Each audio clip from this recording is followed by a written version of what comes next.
For a few days now, it's been a different routine for this Brussels lobbyist. This badge is no longer useful because the European Parliament has closed access to almost all outside visitors due to coronavirus. So Dan Wolf has gotten into the habit of trying to find solutions with his colleagues. These kinds of meetings are going to be done remotely, but for those where they bring people from the Commission, it's more complicated. The virus has already had an impact on his work. We have to organize meetings outside the European Parliament. With the members we already know, who are fairly flexible, it's easy. But when these are our first contacts, it's a lot more complicated. As a result of these restrictions, the visitor center at the Parliament, usually very busy, is now almost empty. Right now, journalists are the only external visitors who are being allowed into the European Parliament building.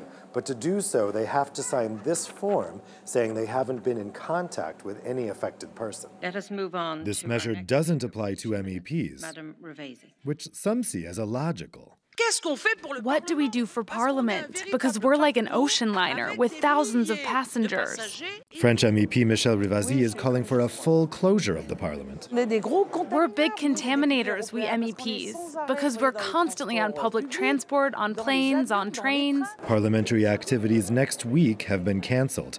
But for this spokesperson, the European Parliament must continue its democratic activity. The votes have to be in person. That's what the rules of the European Parliament stipulate, and that's why it's important to keep plenary sessions, even if sometimes it will be only one-day sessions in which we can vote.